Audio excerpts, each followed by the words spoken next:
नमो वरहंतारं नमो सिद्धारं नमो वारियारं नमो वज्रायारं नमो लोये सवसाहुरं शुद्धात्मानमनेकान्तं साधुमुत्तं मंगलम् वन्दे सन्दष्टसिद्ध्यर्थं सन्दष्टार्थप्रकाशकम् मंगलम भगवान वीरो मंगलम गौतम गणे मंगलम कुंद कुंदाजीव जैन धर्मोस्त मंगलम सर्वमंगल मंगलम सर्वकल्याणकारकम प्रधानम सर्वधर्माणां जैनम जयतु शासनम समय सार जिन राज हैं स्याद बाद जिन वैन मुद्रा जिन निर्गंथता नमो करें सब चैन निर्मल ध्यान लगाए के कर्म कलंक डला महे सिद्ध परमात्मा वंदो मनवच का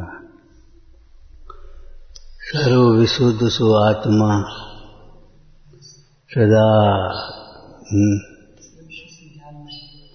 सर्व विशुद्ध सो ज्ञानमय सदा आत्मा राम पर को करे न भोगवे जाने जग तस नाम।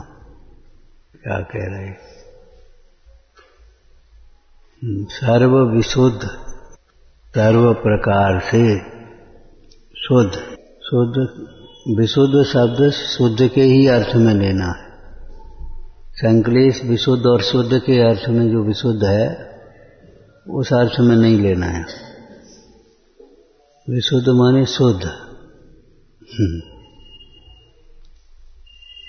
विशेष रूप से शुद्ध।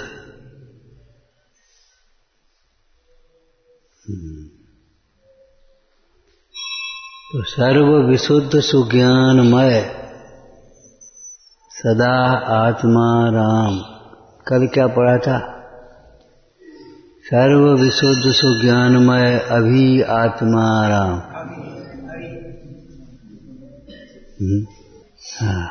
बस इतना ही स्वाध्याय तो बहुत है। इसी में तो संत लाल ने विधान लिख दिया।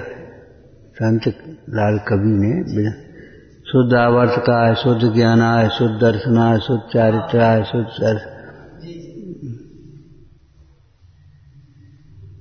शुद्ध दशा को प्राप्त सिद्ध भगवान परमात्मा और शुद्ध स्वरूप शुद्ध आत्मा। स्वरूप शुद्ध है। स्वरूप से विमुख होकर या स्वरूप को न जानने से परिणति अनादिकाल से अशुद्ध होती रही। इसमें स्वरूप का दोष नहीं है। उस परिणति में बरतती हुई अशुद्धता की धारा के कारण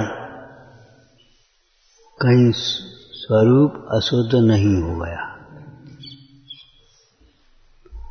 छठवीं गाथा की टीका से भावार्थ से अशुद्धता का अर्थ करना समय सार जी छठवीं गाथा की टीका का भावार्थ अशुद्धता। अशुद्धता परद्रव्य के संयोग से आती है।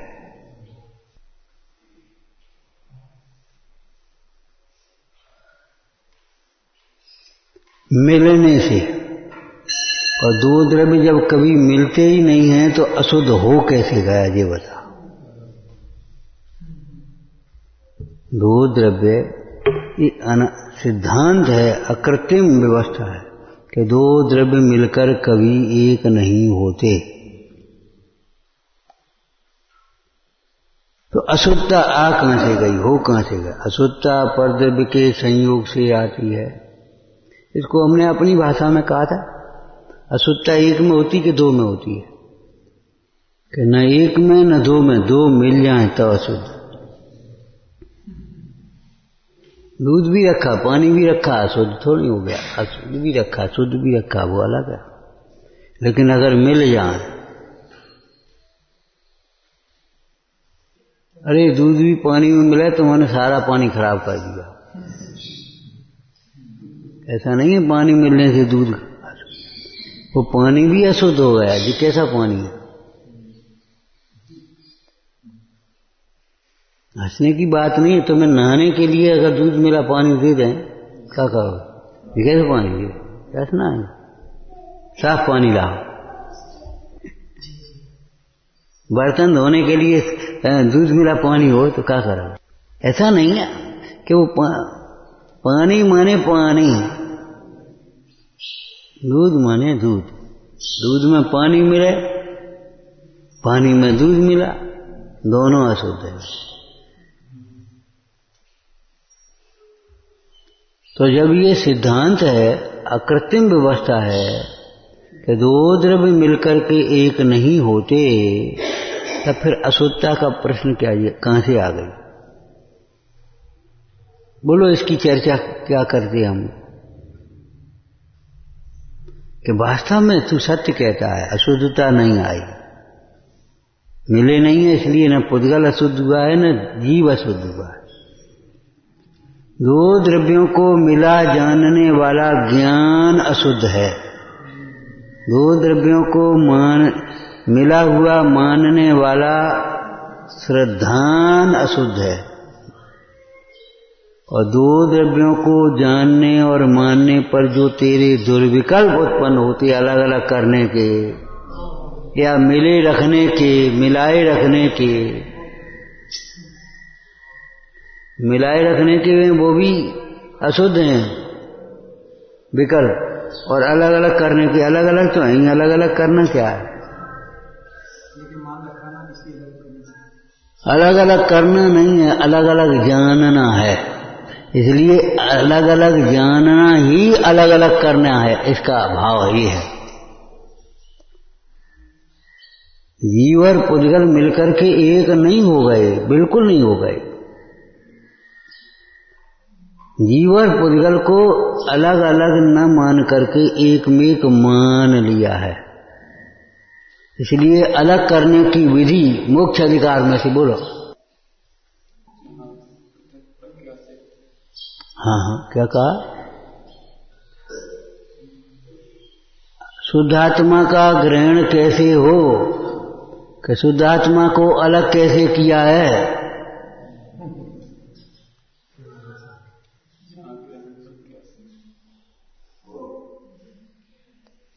कैसे क्षमा मांगे, कि जैसे अपराध करा तैसे क्षमा मांगो, उसमें क्या बात है?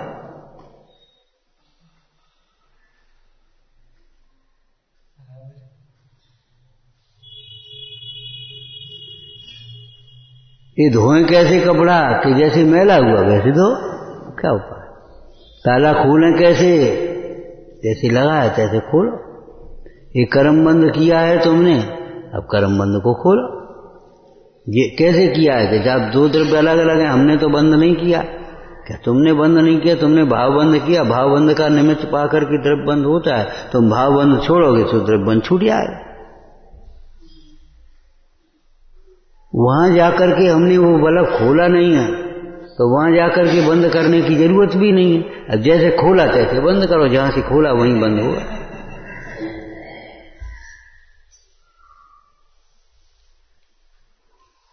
जहां से अशुद्ध हुआ है वहीं से शुद्ध का। मिला हुआ मान लिया है, मिला हुआ जान लिया है, और जितना प्रवर्तन है मिला हुआ जान मान करके कर रहे हो।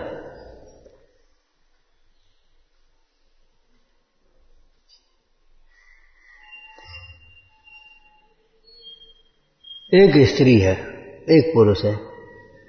अब उसने उसको पत्नी मान करके व्यवहार करना शुरू कर दिया। हो गया कुशील के नहीं?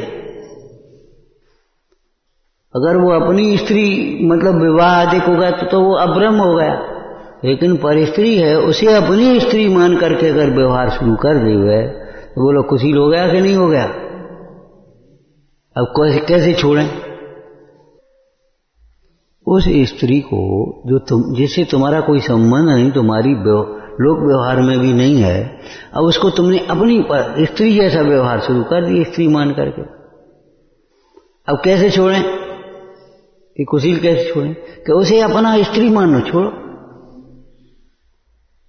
पहला उपाय है उसको अपनी स्त्री मानना छोड़ दो, कुशील छूट गया। अब तुम्हारे साथ एक स्त्री का विवाह हो गया, वो तुम्हारी स्व स्त्री कही जाती लोक व्यवहार में। अब ये अब्रह्म को कैसे छोड़ें? उसे ये हमारी स्त्री है, हमारी पत्नी है, ये मानना छोड़ दो, भिन्न जीव है। उस दिन कौन था? हमने कहा भैया कि हमें निवृत्ति से रहना है, कह रहा हो भाई बहन की तरह। कौन मना कर रहा है? विवाह हो गया और उसमें पत्नी पने की स्थापना तुमने कर ली, और अब तुम्हारा उस प्रकार का भाव चलता है, उस प्रकार की वचन चेष्टाएं होती हैं, प्रवृत्ति होती है, ब्रह्म हो गया। अब तुम उस रहो भाई बहन की तरह, कौन मना कर रहा? बता। हो गया ब्रह्मचर्य।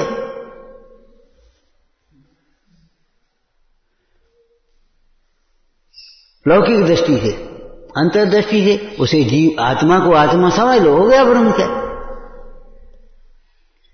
कोई ब्रह्म को ब्रह्म समझो, आत्मा को आत्मा समझ लो, हो गया ब्रह्मचर्य। अपने को भी ब्रह्मचर्य माने अपने को भी ब्रह्म स्वरूप समझो और उस स्त्री को भी ब्रह्म स्वरूप समझो। ये बहुत महत्व की बात है। अपने में सिद्धत्व की स्थापना नहीं, अकेली सर्वजीवों में सिद्धत्व की स्थापना। ऐसा नहीं तुम अपने को तो भगवान आत्मा सिद्धों से अधिक समझ लियो, दूसरों को जाने क्या समझ लो, घास कूदो। दूसरों के साथ, मनुष्य के साथ मनुष्य जैसा व्यवहार भी नहीं कर पाओ, साधर्मी के साथ साधर्मी के जैसा व्यवहार मत कर पाओ, और नौकर जैसा व्यवहार करो या हीन जैसा व्यवहार करो। इसके पास पैसा नहीं है, ये तो बेकार वैसा। तू झाड़ू लगा ले, तू ऐसा कर ले।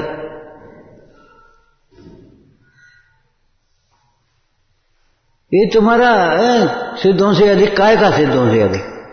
अरे जब अपने में सिद्धत्व की स्थापना की तो सर्वजीवों में भी सिद्धत्व की स्थापना करो, और नहीं तो तुम न अपने को सिद्ध समझ पाओगे न सबको सिद्ध समझ पाओगे। एक साथ पर प्रकाशक ज्ञान एक साथ होता है, एक ज्ञान का नाम। जो सर्वजीवों को सिद्ध समान नहीं समझता वह अपने को भी सिद्ध समान नहीं समझता। सुन लो कान लगा के, बोलो व्यवहार का दृष्टांत। जो सर्वजीवों को हीन समझता है वह अपने को बड़ा समझेगा कि नहीं समझेगा? बोलो। ये सब हमारे शिष्य हैं, तो सिद्ध समान कहां समझा अपने को? जब ये सब हमारे शिष्य हैं, ये समझेगा तो मैं गुरु हूं ये समझना पड़ेगा कि नहीं? उसे बिना समझे समझ ही नहीं सकता। ये हमारे शिष्य,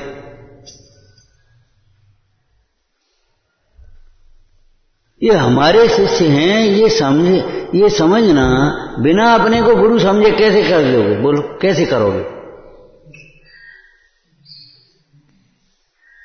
ये हमारा ग्राहक है, कैसे समझ लोगे? ये हमारा ग्राहक है। तुमने अपने को अपना दुकानदार समझ लिया ना, विक्रेता समझ लिया, तब तो वो क्रेता समझे तुमने। और तुम्हारा ग्राहक दूसरे की दुकान पर चला गया तो तुमको हमारा ग्राहक तुमने छीन लिया, हमारा ग्राहक तुमने पटा लिया, हमारा आदमी तुमने तोड़ दिया। ये बातें आती कहां से? एक साथ होती है अपने जीवों में और सर्व जीवों में सिद्धत्व की स्थापना। अपने को सिद्ध समझोगे, सर्वजीव के सिद्ध समझ में आएंगे। पर्याय का ज्ञान साथ में बरतेगा, वो अलग बात रही। लेकिन अपने को जब सिद्ध नहीं समझेंगे तभी तो दूसरे जीव छोटे बड़े दिखाई देंगे। एक वाक्य कहा था, दूसरे पदार्थ हमको किस रूप में भाषित होते हैं यह इस पर निर्भर करता है हम अपने को किस रूप में देखते हैं।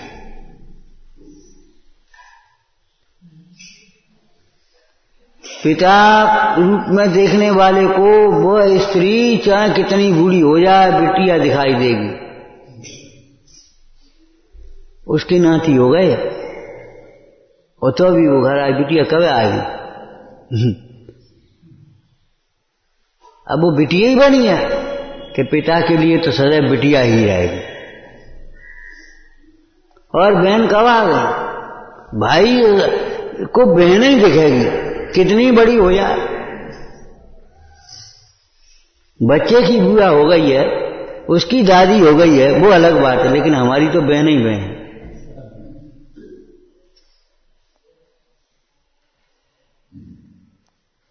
एकाधिकार की भावनाएं खत्म हो जाती हैं अगर यथार्थ समझ लें तो। अगर कोई पति अपनी स्त्री को अपनी स्त्री ही सर्वथा मान ले, वह एकाधिकार करना चाहे तो हो सकता है। अरे तुम्हारी स्त्री है तो किसी की बहन भी है, उसे उस अपने भाई को भी देखना है।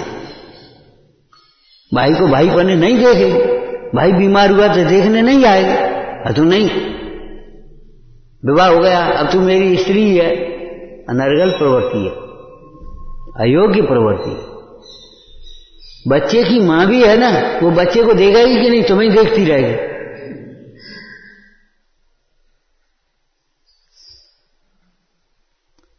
अधिकांश कलह इसी के कारण होते हैं, बस हमारा।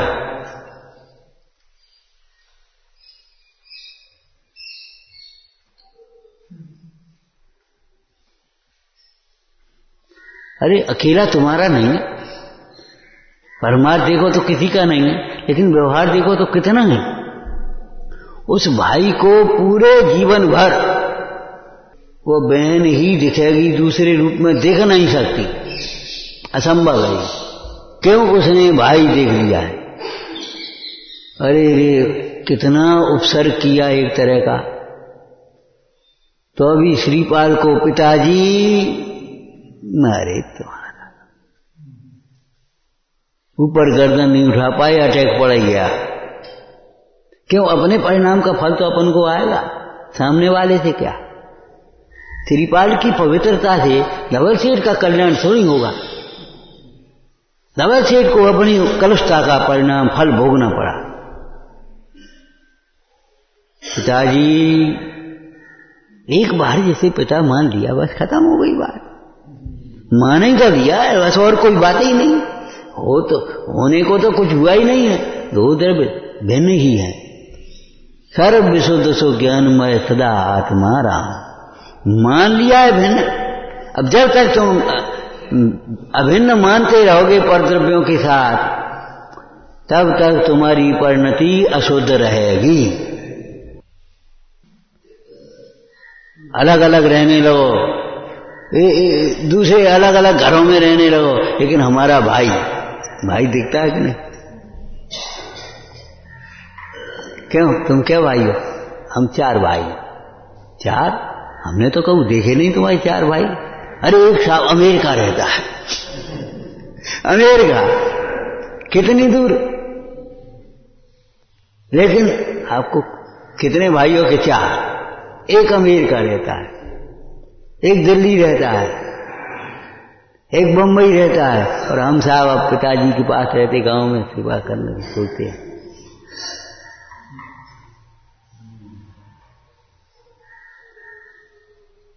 दो द्रव्य मिलकर के कभी एक नहीं होते, ये अकाट्य बात है। एक द्रव्य का दूसरे द्रव्य रूप होना अशक्य है।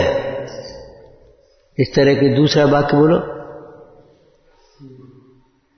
एक द्रव्य का दूसरे द्रव्य के द्वारा कुछ भी किया जाना अशक्य है। हम कुछ नहीं कर पाएंगे तुम्हारा, लोक व्यवहार में भी कुछ नहीं कर पाएंगे। तुम जो कुछ भी सीखोगे अपनी विनय से, अपनी जिज्ञासा से, अपने पुरुषार्थ से, तब निमित्त मात्र है ये उपदेश। अब उल्टा भी ग्रहण कर लो तो हम क्या कर लें? अगर इसमें से उल्टा ग्रहण कर ले तो हम क्या करें? इसमें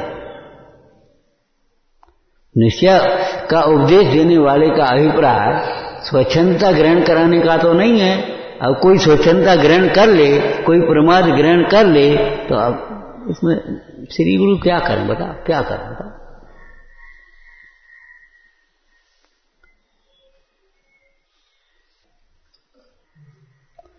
सर्व विशुद्ध सो ज्ञानमय सदा आत्मा राम, ये क्या है? वस्तु स्थिति है।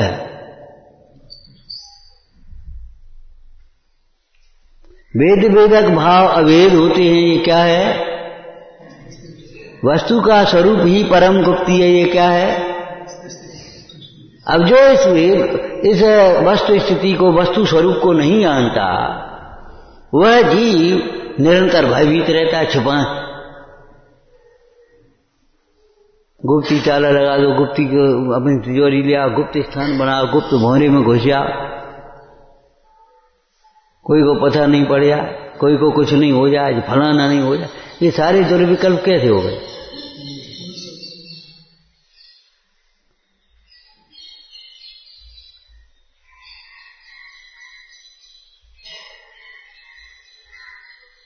विचार करो, शेर मारने के लिए दौड़े और अजगर के मुख में प्रवेश कर जाए सुरक्षा के लिए, क्या हो?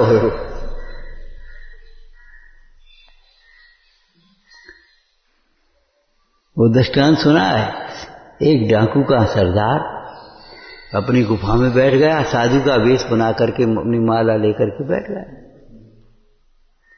और 4 डाकू अपने उधर करेगा लूटने बांटने। अब वो एक शेर को मिल गए वे डाकू, और वो भगा, और भागते भागते भागते भागते उसी गुफा में आ गया, और महाराज ये उसके पास डाल दी। अब बता क्या हो, क्या होगा?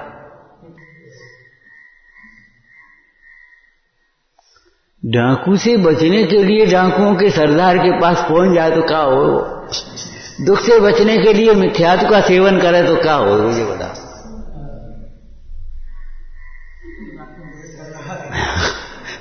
दुख से बचने के लिए मिथ्यात्व का सेवन करे, अपने को दुख रूप माने और दुख दूर करने के लिए पर का अवलंबन करे, तो कितने काल में सुखी होगा?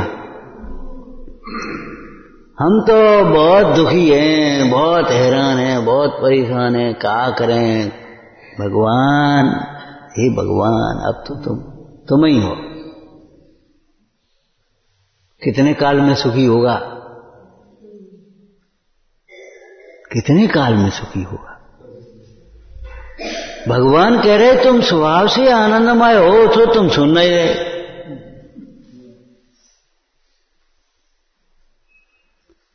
जिस रूप अपने को मान लिया है वह तुम्हारा रूप नहीं है, वह तो जड़ भिन्न है, शरीर भिन्न है। जिस रूप अपने को मान लिया है वो क्षय उपशमित ज्ञान भिन्न है, उसमें कोई दम नहीं है।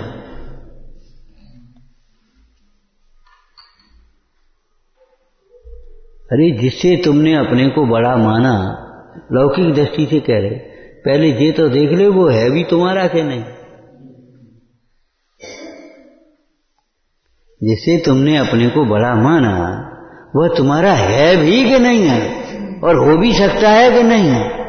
जब है नहीं और हो सकता भी नहीं है तो फिर उसे बड़ा मानना मिथ्या हुआ कि नहीं हुआ?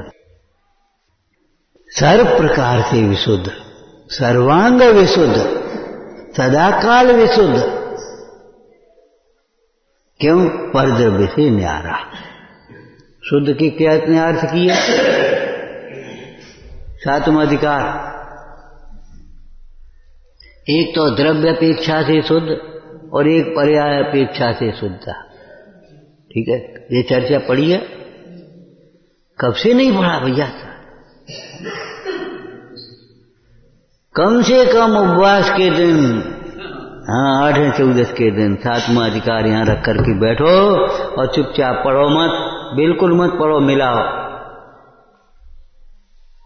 ऐसा निश्चयाभास कहीं, ऐसा नशा हमारे में तो नहीं है, ऐसा व्यवहाराभास कहीं हमारे में तो नहीं है, कहीं हम अपने को कुछ 2-4 क्रियाएं करके इनसे कहीं जाए। एक थोड़ा सा स्थूल विवाह नहीं किया, ब्रह्मचर्य ले लिया, अधिकांश लोग ये समझते हैं जी ग्रस्त तो बस ये कछु नहीं है, ये तो हम ही, बस हम ही हैं। ये भूल जाते ग्रस्तो मोक्ष मार्गस्थो,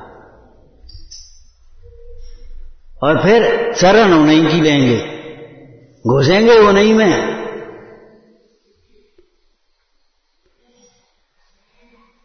भैया फलानी चीज ले आइयो, न हमारे ले कर दियो,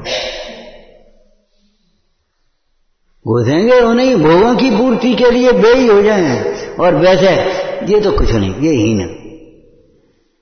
ऐसी साइकोलॉजी हो जाती है। अब सेवा कराना हमारा कर्तव्य हो गया, सेवा करना थोड़ी, विनय कराना हमारा कर्तव्य होगा, विनय करना थोड़ी। हमसे बड़ा है ही नहीं कोई, ये है सब, इतने सब हम बड़े हैं, बस खत्म हो गए। आत्मा को समझे बिना ऐसी ही भ्रांतियां होती हैं, कब मिटेगी?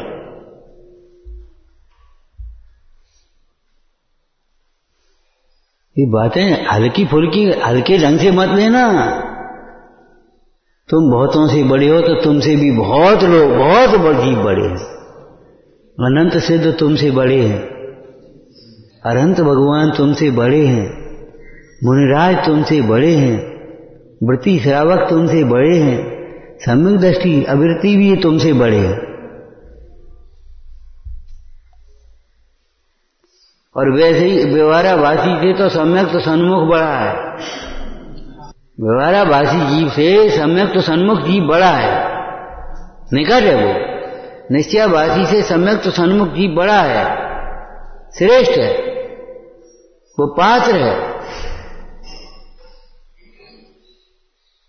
उभयाभासी से सम्यक तो सन्मुख बड़ा है, दोनों की बातें कर लेता है, क्रिया की भी बातें कर लेता है, ज्ञान की भी चर्चा कर लेता है, लेकिन आत्मा से जोड़ा बिल्कुल नहीं आ रही उभयाभासी। देखो भाई, अपन को तो दोनों को लेकर के चलना चाहिए। यथायोग क्रिया भी करो और अपने ज्ञानाभ्यास भी करो। आत्मा का लक्ष्य मत करो तो क्या हो। इसके दृष्टांत हमने दिया था, आपको याद है कभी? दो खंडित प्रतिमाएं मिलकर के अखंडित नहीं हो सकती, दो दुखी मिलकर के सुखी नहीं हो सकते, दो अज्ञानी मिलकर के ज्ञानी नहीं हो सकता। दो ही अज्ञानी मिल गए, दो अंधे मिलकर के सूझते हो जाएंगे। अंध पंग आलसी का बोल दृष्टांत अलग लेना, एक सूझता है उसमें। और सुनो, सूझते की संगति से अंधा भी अंधे को नहीं सूझने लगा है, वो तो काम चलाया उसने अंधे की सूझते की आंखें से। लंगड़े को अपने कंधे पर बैठा लिया और लाठी पकड़ा दी, अब वो लंगड़ा देखता जा रहा है और वो चलता जा रहा है। लेकिन ऐसे थोड़े ही है दो अंधे हो मिलकर के सूझते हो जाएंगे। दो अज्ञानी मिलकर के ज्ञानी नहीं हो सकते। अरे लाखों शून्य मिलकर के इकाई नहीं बन सकती, लाखों शून्य मिलकर के भी इकाई नहीं हो सकती, अनेकों अज्ञानी मिलकर के भी ज्ञानी नहीं हो सकते। अनेकों अज्ञानी के बीच में उसमें कम ज्यादा 600 में एकाध हो गया और अपने को ज्ञानी मान लिया, ये बहुत बड़ा भ्रम है, बहुत बड़ा भ्रम।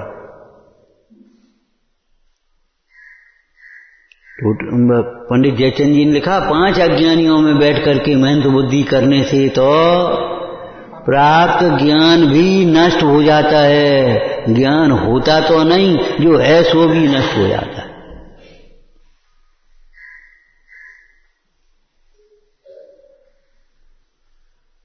अज्ञानियों का समूह अच्छा लगता है, अज्ञानियों का संग अच्छा नहीं लगता, तो समझ लेना चाहिए अपात्रता है, ज्ञानी कभी होने की संभावना भी नहीं है।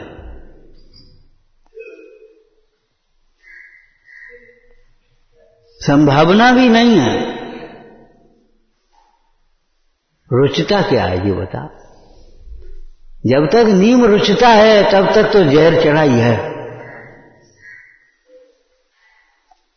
अपनी संपत्ति की सुरक्षा के लिए, बाहर के चोरों से बचने के लिए उस चोरों के सरदार के पास घुस जाए तो क्या होगा। दुख दूर करने के लिए मिथ्यात्व का सेवन करे और मिथ्या सहित खूब क्रियाएं करे। ये घर में हम तो हैरान, हम तो घर छोड़ दें, छोड़ दो, घर छोड़ दिया, हम तो ये सब धंधा व्यापार सब बंद कर रहे, बंद कर दो, सुखी तो नहीं होगे। अच्छा तो ठीक है, धंधा व्यापार अपने आराम से करते रहें, घर में बने रहें, आत्मा को आत्मा समझ लें, सुखी हो जाएंगे। हाँ समझ तो ले पहले, फिर धंधा करेगा कौन? आत्मा धंधा करेगा क्या? फिर आत्मा घर में रहेगा। जिस दिन आत्मा समझ में आएगी, इस तरह की कुतर्कें सब खत्म हो जाएंगी।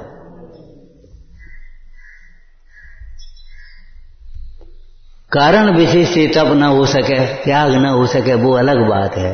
लेकिन जिसका त्याग हो सके, जो तपस्या हो सके, वह भी न करे, ऐसा सम्यक दर्शन की भूमिका में नहीं संभव। दुख दूर करने के लिए मिथ्यात्व का सेवन करता है। अरे ज्यादा घबरा करके तो ये जीव ग्रहित मिथ्यात्व के सेवन में कर, ये हमारा दुख दूर करें, ये हमारी समस्या का समाधान करेंगे। पहुंच गयो। और फिर कभी कभी तो कैसी दुर्दशा हो जाती है, सब तरह से लुटता है। पंडित टोडरमल जी ने एक लाइन में लिख दिया, मूड होकर के रोड़ों तक को पूछता है। पूछ उसे क्या हो, रोड़ा करेगा क्या वो?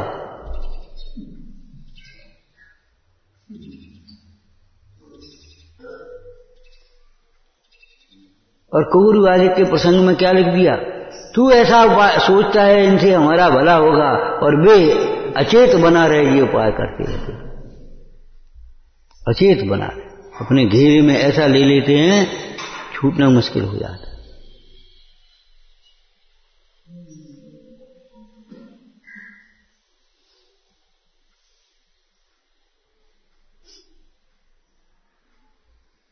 ऐसा लगता है जैसे दुकानदार को हमारा ग्राहक चला गया, ऐसा लगता है, ऐसे इसको ये लगता है हमारा आदमी चलो गो। एक दूसरे का अपने आ जाए तो हृदय परिवर्तन हो जाता है, और अपना दूसरे में जाए तो तकलीफ होती है, दल बदलू हो जाता है।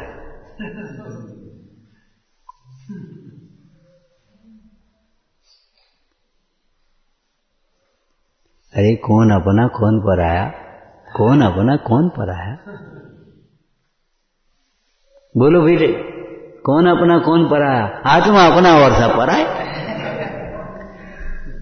खूब अभ्यास करो। मेरो तो एक आत्म था में मम अद्युतीनो।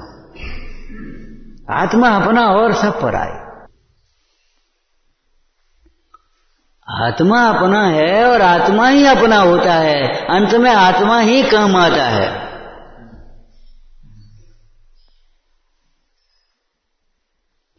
ये क्षयोसम की अधिकता तुम्हें दूर ले जाती है, राग तुम्हें दूर ले जाता है, मिथ्यात्व तुम्हें जाने कहां कहां भटकाता है, मिथ्यात्व तुम्हें जाने कहां कहां भटकाता है, और राग भी जाने कहां कहां फंसाता है, कहां कहां भटकाता है। स्त्री के प्रति का राग तुलसीदास को कैसे प्रसंग में कहां ले गए? नदी पार करके बैसिन चले गए और सांप पकड़ के चढ़ गए। यही होश नहीं कि हम क्या कर रहे। धिक्कार है इस राग को, धिक्कार है इस मोह को। ये मोह के कारण से अपने को आत्मा न समझे बिना न जाने क्या क्या रूप में मानता है अपने को, एक एक क्षण में बदलता है इसका रंग। एक क्षण में हम बहुत वो त्रिया चरित्र पढ़ा है, पहले वो बेटी होती थी और अब मां। त्रिया चरित्र कहानी पढ़ी है। और बेटी तुम क्या समझोगी, आत्मा सूक्ष्म तत्व है, और गोमरसार में मैली कुचैली लिखी है, मलिन लिखा है, बड़े आर्थिक नैसे मलिन है, शुद्ध नैसे आत्मा निर्मल है, उसमें सार में निर्मल लिखा। अरे वहां तो लिखा, तुमने कैसे देखो जो तो बता दो तुम। हाँ, हमारा जीवन ही आत्मा में गया, आत्मा देखते देखते आत्मा की नस नस देखी है, कितनी नसें होती हैं उसमें। तो पागल होगी बेटी, तू क्या समझेगी। और थोड़ा जब वो उसने त्रिया चरित्र देखा तो माँ ये चरित्र कहां से आ गया। मैंने क्षण बात अभिमानी को नेक देर में दीनता आ जाती है, थोड़ी सी देर में फिर दीनता आ, ऐसा लगता है हम कछु नहीं, बैलेंस नहीं। नेक में पड़ला भारी नीचे चला जाता, नेक में पड़ला ऊपर चला जाता, ऐसी दशा होती है। या दीनता होती है या अभिमान होता है, लघुता और प्रभुता होती ही नहीं है। ये आत्मा के आश्रय से भूमिका के अनुसार होने वाले परिणाम है। ये दोनों का समन्वय करने जाओगे आत्मा के लक्ष्य के बिना तो भी उभयाभास खड़ा होगा। उभयाभासी से सम्यक सन्मुख श्रेष्ठ है, क्योंकि वो तो पात्र है, उभयभाषी पात्र नहीं। पात्रता के संबंध में एक वाक्य सदैव ध्यान रखना, मात्र मंद कसायों से पात्रता नहीं होती तत्व निर्णय के बिना। जिस तत्व के अनुभवन का नाम धर्म है, जिस तत्व के, जिस शुद्धात्मा के श्रद्धान का नाम सम्यक तो है, उस आत्मा के स्वरूप का भली प्रकार से निर्णय हो जाना, इसी का नाम पात्रता है। उस स्वरूप का सम्यक प्रकार से, भली प्रकार से सांगोपांग निर्णय न होना और खूब कसाय की मनता हो जाए, सारा तुम बाहर का त्याग कर दो, अनन्य चित्त होकर के खूब भक्ति करो, खूब पूजा करो, खूब सुनो, खूब पढ़ो। नहीं, पात्रता तो नहीं। पात्र कौन है? जिस स्वरूप की प्राप्ति का नाम धर्म है, जिस स्वरूप की प्रतीति का नाम सम्यक्त्व है, जिस स्वरूप की अनुभूति का नाम ज्ञान है, जिसके वेदन का नाम सुख है, वो वेदन पर्याय में होता है, वो अलग व्यवस्था है, वो वेदन का नाम सुख है। उस आत्मा का स्वरूप समझ में जब तक नहीं आए तब तक ये जीव कसाय मंद होने पर भी पात्र नहीं होता। इसका मतलब ये मत समझना आत्मनिर्णय होने पर कसाय की तीव्रता हो जाए तो भी पात्र। आत्म स्वरूप को समझेगा तो फिर मंदता तो होगी, नहीं होगी, तीव्रता नहीं रहेगी। फिर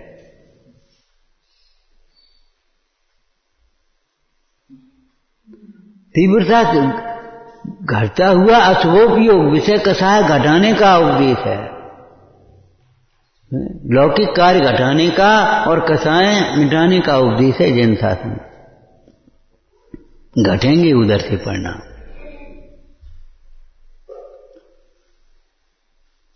अब जब सर्व ज्ञानमय सदा आत्मा राम, तो जो जैसा होता है उसका साधन भी, उसकी प्राप्ति का साधन भी वैसा होगा।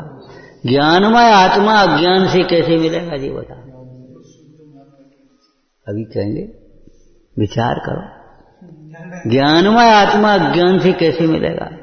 जब सर्व शुद्ध आत्मा है तो अशुद्ध भावों से कैसे मिलेगा?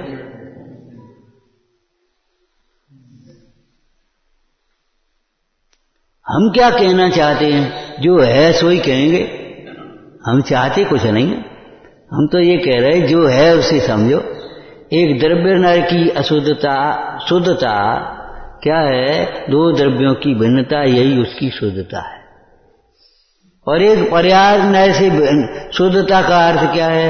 रागादिक विकल्पों से रहित, मोह रागादिक विकारी भावों से रहित, ये मोक्ष मार्ग में। अब तुम कौन सी शुद्धता को समझ रहे हो? मैं तो शुद्ध हूं, मैं तो शुद्ध हूं, मैं तो, ऐसे छाती ठोंक रहा है, अभिमानी हो रहा है, शुद्ध नहीं है तू। शुद्ध समझने वाला अभिमानी नहीं होता, शुद्धता रूप परिणमन होता है उसका। ये कहना चाह रहे हैं। लौकिक में भी आप सर्वेक्षण कर लेना, जो जितना बड़ा होगा उतना ही विनम्र होगा, जो जितना बड़ा होगा उतना ही विनम्र होगा, उतना ही उसका उपयोग सूक्ष्म होगा, वह सरल होगा, करुणाशील होगा। देख लेना आप जाकर के। सिपाही में, कोतवाल में और तुम्हारे एसपी में और आईजी में बहुत अंतर है। यही अंतर है परिणामों का, कोई बेस का अंतर नहीं है। इन पे एक फूल होते हैं, इन पर दो फूल होते हैं, इन पर चार फूल होते हैं। अरे फूल तो उसके प्रतीक होते हैं, लेकिन उनका, उसकी भाषा अलग प्रकार की होगी।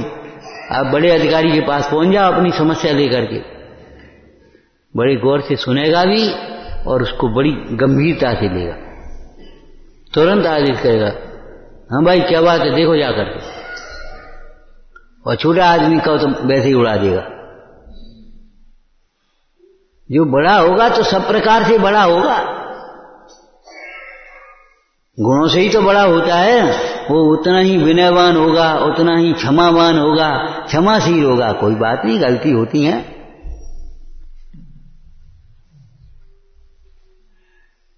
एक मिनट नहीं लगेगी, गलती हो गई, हो जाने दो, आना है वापस आ जाओ, आ जाओ वापस लौट जाओ, हो गई गलती, कोई बात नहीं।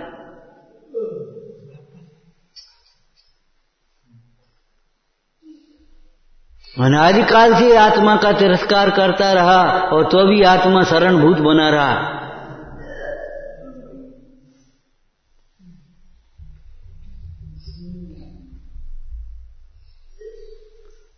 एक क्षण में उसे बोलो मोक्ष मार्गी बना दिया आत्मा ने।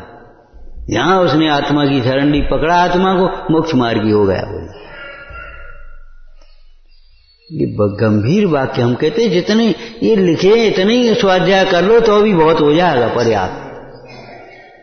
अपने को आत्मा समझने वाला त्रियंश भी सम्यक्ति हो जाता है, नारकी भी सम्यक्ति हो जाएगा, और अपने को आत्मा न समझने वाला मनुष्य भी सम्यक्ति नहीं हो सकता।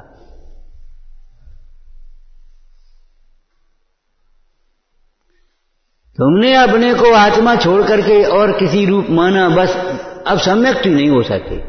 सम्यक्ति नहीं हो सकते का मतलब क्या है? संयमी नहीं हो सकते, सुखी नहीं हो सकते, मुक्त मार्गी नहीं हो सकते, मुक्त नहीं हो सकते। जो शुद्ध आत्मा है, सर्व विशुद्ध है, मुझे बता उसको अशुद्ध को कैसे प्राप्त करेगा? है तुम निवट करके आ रहे हो, तुम्हारी शौच आदि के कपड़े हो रहे हो, और हम कहें भैया वो शुद्ध घी निकाल लेना उसमें शुद्ध घी। अब कैसे निकालो? कपड़ा बदलने पड़ेंगे, और कपड़े शुद्ध कपड़े पहनने के लिए तो पहले नंगा होना पड़ेगा। सुन लो कान लगा के, तुम एक बाई चड्डी के ऊपर बदले हो तो बेईमान नहीं हो सकता, संभव नहीं है। उतारने पड़ेंगे, सबरे उतारो। ऐसे ये तुम्हारी सारे उल्टी बुल्टियां सब उतार दो। पर भावों से शून्य, स्वभाव से आपूर्ण वस्तु स्वरूप है ना, ऐसे पर भावों से शून्य होता है, तब स्वाभाविक आनंद से भर जाता है।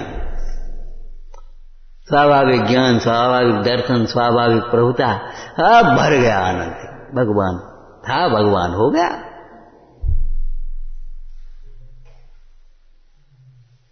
और कोई विधि नहीं है। कोटि जन्म तप तपे ज्ञान विन कर्म जरें जे, ज्ञानी के छिन्मय त्रिगुप्त ते सहज टरें। कैसा सुंदर मेल बना दिया। ज्ञानी के माने सम्यक दर्शन, सम्यक ज्ञान आ गया, और त्रिगुप्त चारित्र आ गया। आ गया तीन। ज्ञानी कहा ना तो सम्यक दृष्टि और सम्यक ज्ञानी एक साथ हो गया, और त्रिगुप्ति। ऐसे नहीं कहा ज्ञानी के ज्ञान की चर्चा से, ज्ञान की चिंतन से, इतना भी नहीं लिखा। ज्ञानी के छिन में, ज्ञानी के भक्ति से, ज्ञानी के व्यवहार से, ज्ञानी के तपस्चरण से, यह नहीं लिखा। ज्ञानी के छिन में त्रिगुप्त थे। त्रिगुप्ति क्या अर्थ है? मां चिट्ठ है, मां जंप है, मां चिंता है। अरे सेठ कोई अर्थ में ये सोचता रहता मैं सेठ हूं, मैं सेठ हूं, मैं सेठ हूं, मैं सेठ हूं। कोई चिंतन करता रहता अर्थ में क्या? उसको प्रतीति वर्त रही है भीतर में। ऐसे ज्ञानी को ये प्रतीति वर्तती है निरंतर, एक धारा वर्तती है उसको स्वाभाविक। सर्व विशुद्ध सो आत्मा, वो ज्ञानमय सदा आत्मा राम। अब जब ज्ञानमय आत्मा है तो अज्ञान से कैसे मिलेगा? विशुद्ध, सर्व विशुद्ध आत्मा है तो अशुद्ध भावों से, मोह से कैसे मिलेगा?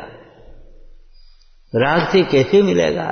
द्वेष से तो मिलने की बात ही कहां है, लेकिन राग से भी कैसे मिलेगा?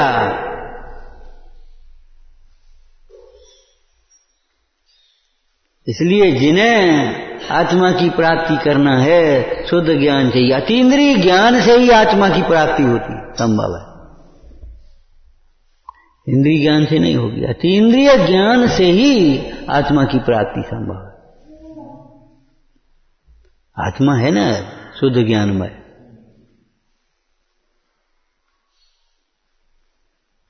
जो जैसा है उसकी प्राप्ति के लिए वैसे ही मुफ्त में पाना चाहता है, मुफ्त में छीनना चाहता है, मुफ्त में छीनना चाहता है वो चोर है, लुटेरा है, और मुफ्त में लेना चाहता है वो भिखारी है, कीमत चुका करके। अरे सामान्य व्यवहार में तो भैया ये हमें दे दी, ले आप ले लो, कितने की आई? अरे आप तो लेना, आप ले लेना, आपका हम और ले आए। अरे ठीक है, तुम तो ये बताओ कितने की आई, जी पैसा ले। लोग व्यवहार में ऐसा करते हो कि नहीं करते? कीमत चुका करके लेना चाहता है। आप इस आत्मा को क्या चुका करके लेना चाह रहे हो?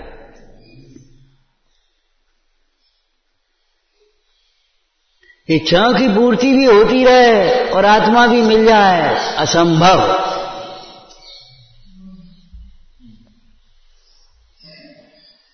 असंभव। राग द्वेष विमोह नाम ज्ञानो यद असंभव।